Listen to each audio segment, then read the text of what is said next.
Broadcasting from the home of radio.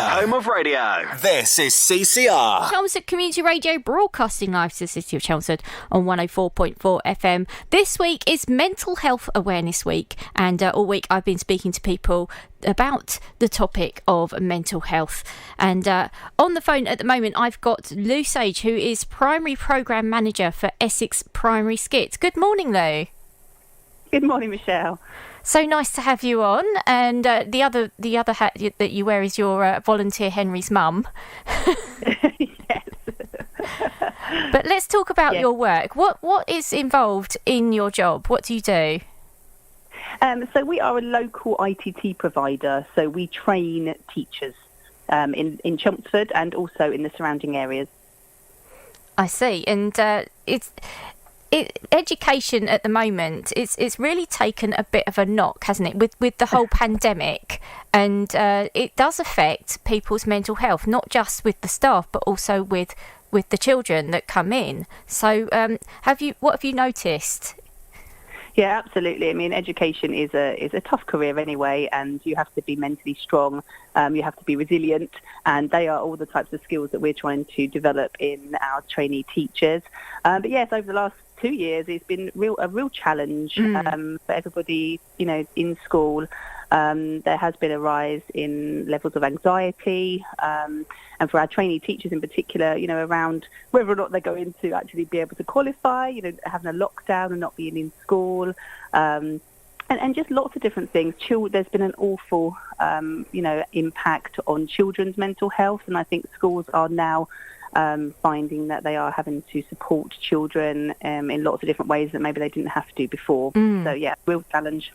Yeah, I mean, when you're training new teachers, and there's a certain amount of theory behind teaching, but also the other part of it is being observed and watching someone teach. I mean, how do you observe someone on a Zoom lesson and then see you can't gauge the reaction of the children? Yeah, no, that has been a huge challenge for us. Obviously, last year it was really interesting because our trainees actually never went back into school from March, and they had to start jobs, the NQT jobs in September, without actually having a teaching practice of any kind. So for our NQTs at the moment, they've had a really tricky year, and of course extra lockdowns this year, and our trainees this year have had a real challenge, but actually they've risen to the challenge. They've been able to develop areas that perhaps they wouldn't have done normally, so they have focused a lot on subject knowledge development, and also their ICT skills have really developed, having to teach online as well as all teachers across the country. They've really had to think about how to adapt their teaching and resources, but luckily, lockdown's over, they're back into school. We are able to get back into school now and do some observations and support them along the way, and they are all doing absolutely amazingly. We're really proud of them. So how much support do you give to your sort of newly qualified teachers for their mental health? Yeah, it's really interesting. I mean, the wellbeing is at the heart of everything we do, and throughout our training course, which is a year, we support them heavily. We teach them lots of different strategies and skills around supporting their own wellbeing and mental health. So we do things like mindfulness, and we teach them to develop their resilience skills. This year we have held a lot of our wellbeing sessions online. But actually it's enabled us to meet wherever we are, which has been a brilliant thing that we've come across, and we're actually going to be using some of that, carrying on that next year as well. We have done things like wellbeing weeks, wellbeing breakfasts. We sent out some wellbeing postcards where our trainees voted for their wellbeing warriors, and we sent them a little gesture in the post. I think it was a scratch card and a postcard saying how brilliant they are. And it's just, keeping their morale up, keeping them motivated, talking about being grateful, positive affirmations. And we still support our trainees when they go into their NQT year. Luckily, we've got a huge partnership of schools that we work with around Chelmsford and Braintree in different areas.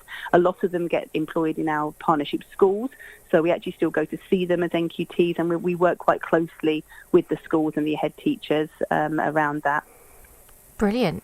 It does sound like a wonderful role to be supporting all those people, and I guess you've had some quite proud moments doing your job. Oh, absolutely. Yes, no, it's wonderful. I mean, I've been a primary teacher for 20 years, and I get the same buzz from teaching children as I do now working with adults, to be able to see the journey that they go on, and to be able to support them along the way. I mean, yes, we have lost teachers to mental health issues, and particularly around anxiety, and we do lose some along the way of that on our training, but we are doing everything we can, as well as schools. You know, schools are doing some amazing things to support not only their staff but their pupils as well with mental health and well-being. And I think, you know, the more we talk about it, the more awareness there is, the more skills and strategies that we can teach everybody, that hopefully we will continue to get amazing teachers, and not only to train amazing teachers but to keep them in the profession, and that's our aim. Definitely. So how can people find you if they're interested more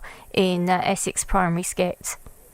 Yeah, so please have a look at our website, Essex Primary Skit. We're also on social media, on Facebook and Twitter. We're a very small team. We're very much a family. We do some recruitment events that we tweet about and so on. We're still recruiting. It's proven very popular for next year. I think a lot of people have been inspired actually through lockdown. But we're still here, and just please get in touch if you're interested and you've thought about. We have quite a few people that have career changes. We have quite a few people straight out of university, and also those who have maybe been TAs and HLTAs in schools. So lots of different backgrounds actually coming into teaching. It's worth a conversation. It's worth, people are just thinking about it.